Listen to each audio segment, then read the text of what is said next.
Avez-vous déjà levé les yeux vers le ciel nocturne en sentant qu'il manquait quelque chose? Pendant des générations, l'humanité a vécu sous une canopée brillante et chatoyante, la Voie lactée. Aujourd'hui, pour la plupart d'entre nous, ce chef-d'œuvre cosmique a disparu, effacé non pas par la nature, mais par nos propres mains. Nous vivons sous un ciel volé, souvent inconscients de ce qui a été perdu.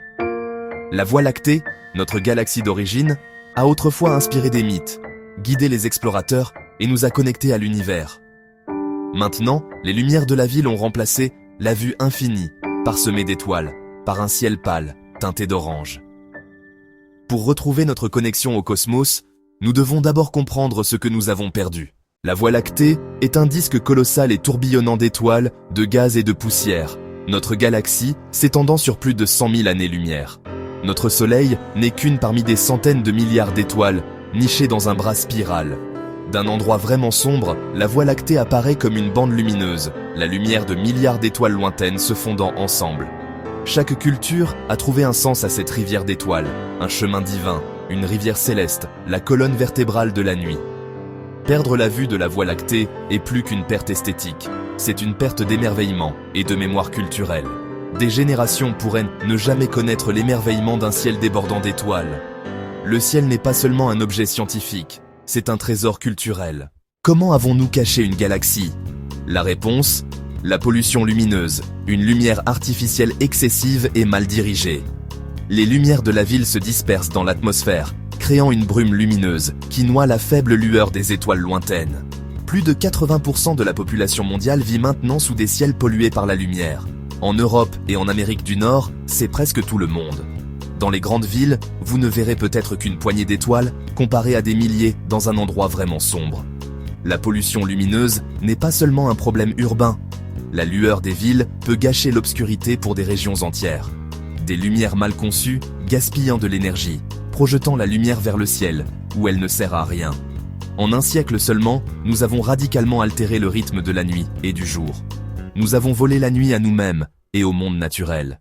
La perte de l'obscurité a de réelles conséquences pour la nature et pour nous. Les oiseaux migrateurs, guidés par les étoiles, sont désorientés par les lumières de la ville. Des millions meurent chaque année. Les insectes nocturnes, pollinisateurs cruciaux, sont attirés fatalement par les lumières artificielles, perturbant les chaînes alimentaires.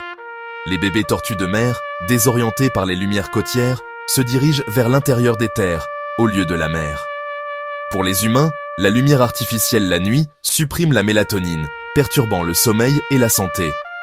La pollution lumineuse fragmente les habitats, perturbe les comportements naturels et menace la biodiversité. En illuminant la nuit, nous menons une expérience massive et incontrôlée sur notre planète. L'obscurité est une ressource naturelle vitale, pas un espace vide à remplir. La bonne nouvelle, la pollution lumineuse est réversible. Un éclairage plus intelligent, des luminaires blindés, des ampoules plus chaudes et l'utilisation de la quantité nécessaire seulement peut restaurer le ciel nocturne. Les minuteries, les variateurs et les détecteurs de mouvement garantissent que la lumière n'est utilisée qu'en cas de besoin.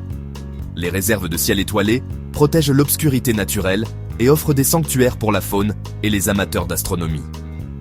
Soutenir de meilleures ordonnances d'éclairage dans nos communautés fait une réelle différence. Retrouver la nuit commence par chacun de nous, en protégeant nos lumières, en choisissant judicieusement et en les éteignant quand elles ne sont pas nécessaires. Cherchez un endroit sombre, laissez vos yeux s'adapter et redécouvrez la rivière d'étoiles.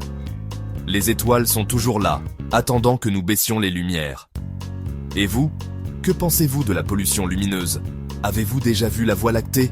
Partagez votre avis en commentaire, et si cette vidéo vous a plu, n'oubliez pas de liker et de vous abonner pour plus de découvertes.